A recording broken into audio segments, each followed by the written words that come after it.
Mark, congratulations. Back in March Madness. It feels like we've waited obviously 2 years for this. This is like two teams worth. What was it like when you saw BYU go up on the screen? It was so fantastic. I mean, we're sitting there the whole time. Of course, we're in the the bottom left bracket, the last one. And, our deal is always complicated because as soon as you see them pop up that you're not in the Friday, Sunday. So you just wash all those out. And then we also, we're thinking we're probably not going to be at least close to the Zags in that bracket. So it kind of left the bottom left-hand side, and that sure was – it ended up where we were, and it was the last one called. So it actually was beautiful. I loved it that we got to sit there and take in the whole thing.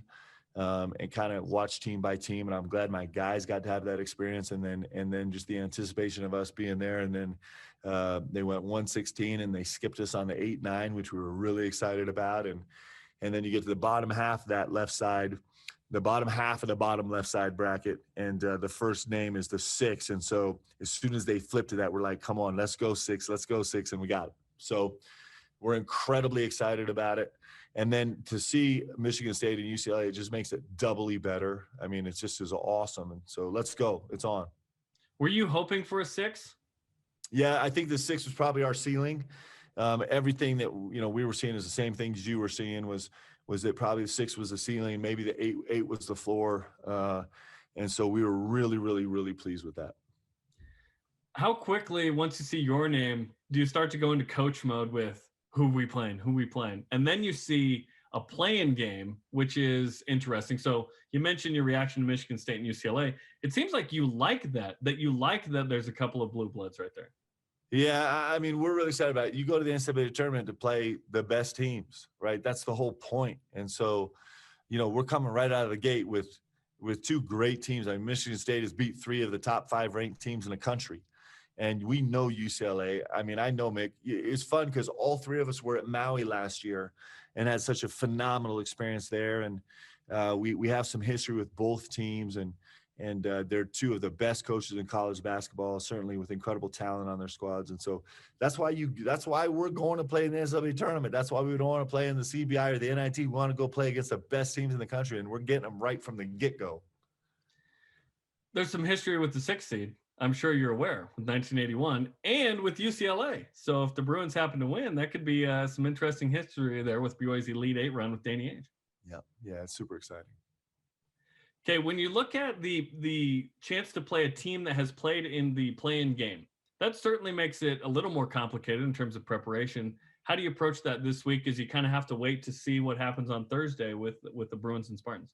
Yeah, but I can't tell you how many times it seems like this year we've been preparing for 2 or 3 or 4 teams all at the same time. It's just been the COVID era. So you just kind of shake your head and be like, of course, we're going to spend the week preparing for 2 teams. And so it just fits. It's not going to be a new experience for us. We've spent our whole year doing it, seems like, between canceled games and replaced games and change schedule games. And so this is it's going to be comfortable. It's going to be uncomfortably comfortable. I mean, it's going to be recognizably uncomfortable. And so bring it on. Here we go. Do you spend this week on both teams then, and then you obviously lock in on Friday on the one? Yeah, we'll have a long night tonight and try and find things that we think the 2 teams have in common in terms of the game plan that we would approach them with, and we'll also find out the things that make them unique.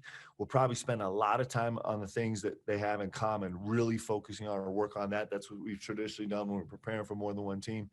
And then as we get closer, we'll try the things that are anomalous that we haven't felt like we've faced a lot, then we'll kind of grab onto those. And then, the little tweaks that are specific to the program that we've guarded before, but it's not something I have in common, those will be the last finishing touches the last day. Last year, obviously, that team was going to make the tourney, be a single-digit seed, probably a 5 or a 6, very similar situation. And we've talked about this. You guys are kind of playing for that team too. So did you reach out to the guys? Did you have them reach out to the team in terms of celebrating this moment for them as well last year? Yeah. So, it's just such a, it's just such an emotionally charged deal, right? So I grabbed all the guys on a Zoom call, me and the staff talked to them all on a Zoom call at 3:15 today. Said all 7 seniors. It was awesome. Guys were teasing each other just like we were back in the locker room. And We love those guys so much, and I think they know what they've contributed to this university. They know what they've brought here, and they also know they can see the seeds of what they built in this team. Those are the guys that kind of grew the moniker of fighting every day to have the best locker room in America and losing yourself in the team. And those are the guys that taught our remaining players how to compete, how to really, really compete. And they can see all those things in this team.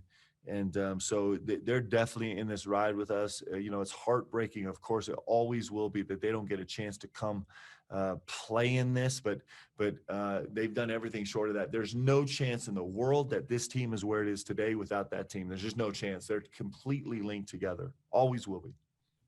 Talking to Mark Pope on BYU Sports Nation. You leave for Indy Monday morning.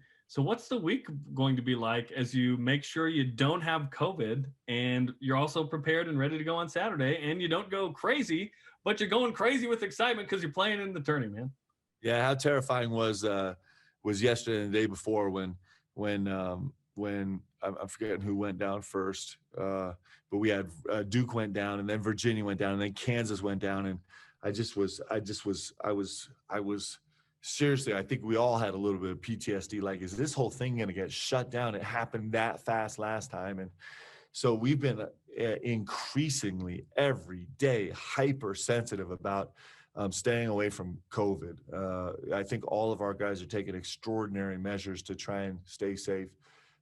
We took our last rapid antigen test right before the selection show started, and they all came back negative. So we'll jump on this plane tomorrow. We'll test as soon as we get there. I expect we'll get there sometime in the evening tomorrow night. And then we'll be quarantined in our individual rooms, one person to a room, for the next at least 12 hours until we can take another test. And we should get the results on that test from 6 to 8 hours later. So we'll be quarantined in our room, not allowed to leave the room for any reason whatsoever until we get 2 tests completed.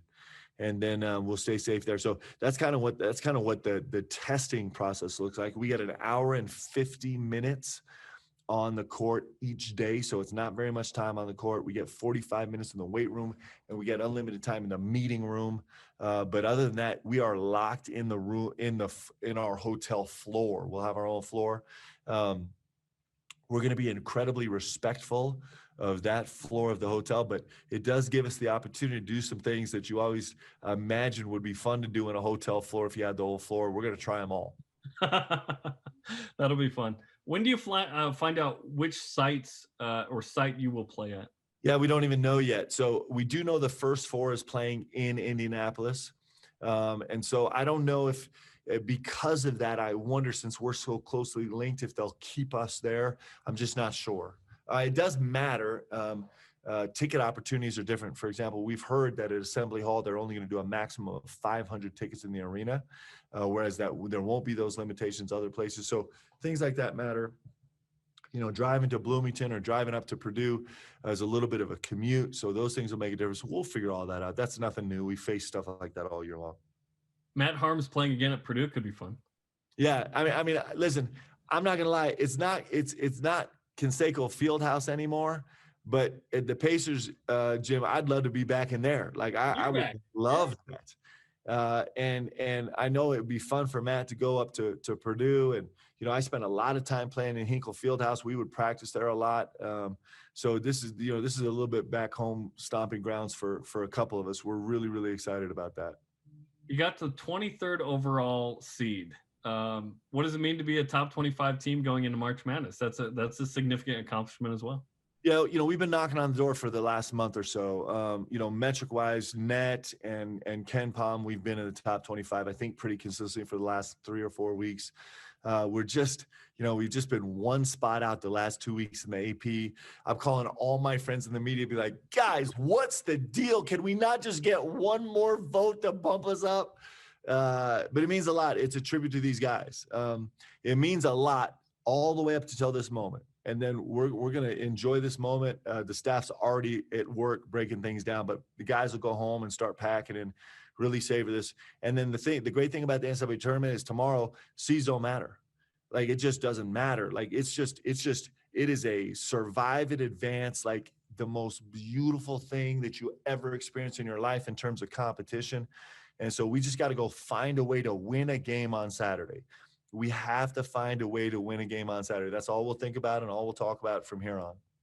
Well, congratulations. You made it, and safe travels to Indy. And we're very excited to see who you play on Saturday. And it's going to be a fun one regardless, whether it's Michigan State or UCLA. Hey, also, listen, super excited for Utah State. They put together a great season and a great stretch run.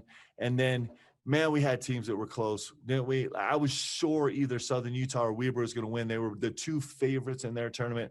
I think Utah Valley was a WAC regular season champ, and we were hoping they were getting. But basketball in the state of Utah, even though we only have 2 teams in right now, it's in a good place. It was really fun to watch. You know, one of the good things about being done with the WCC tournament early is that we get to watch all these tournaments.